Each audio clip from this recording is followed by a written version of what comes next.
Ils ont roulé environ 15 minutes avant l'accident et la passagère a un souvenir en 3 étapes. Un souvenir traumatique, évidemment, en 3 étapes. Elle se souvient d'abord des phares éblouissants arrivant de pleine face.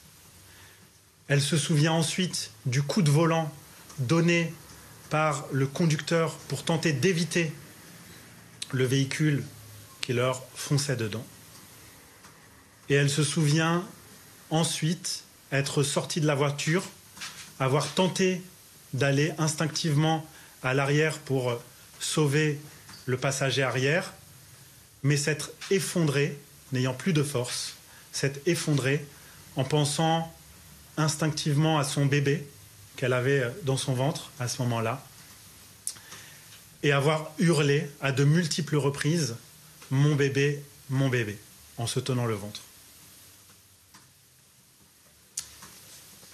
Elle est évidemment ensuite transportée en urgence à l'hôpital, en hélicoptère. On va procéder à l'hôpital, ils vont procéder à un scanner. Ils vont découvrir qu'elle a de multiples côtes cassées, des vertèbres abîmées, une entorse au cou.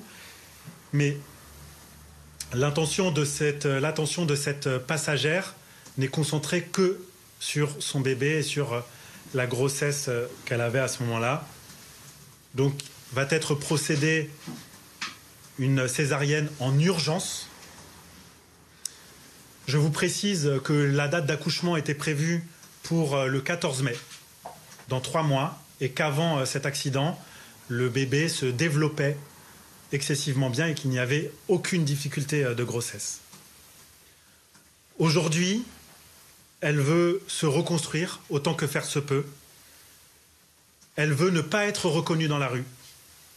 Et elle souhaite que chacun respecte son choix. J'en appelle donc à la responsabilité des uns, des autres, des médias évidemment. Je vous demande, à l'issue de cette conférence de presse, de ne plus vous rendre devant l'hôpital de cette passagère, de ne pas chercher à la filmer ou à entrer en contact avec elle. C'est une épreuve excessivement douloureuse et dure pour elle. Elle souhaite simplement essayer de retrouver sa vie d'avant et de se reconstruire autant que faire se peut. Le conducteur, lui, a 38 ans, il est père de 3 enfants. Un enfant de 8 ans, un enfant de 6 ans, qui était le passager arrière, et un bébé de 7 mois. C'est un homme courageux qui travaille tous les jours dans le désamiantage. À l'heure où l'on parle, il est, à ma connaissance, encore en réanimation, tout comme son fils de 6 ans, qui lui aussi est encore en réanimation.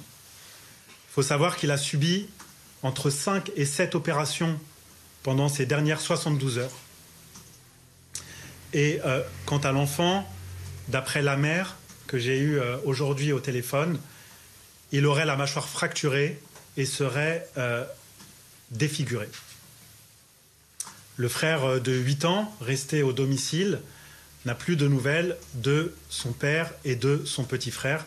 Et donc vous comprenez bien que les dommages collatéraux sont extrêmement importants dans ce dossier.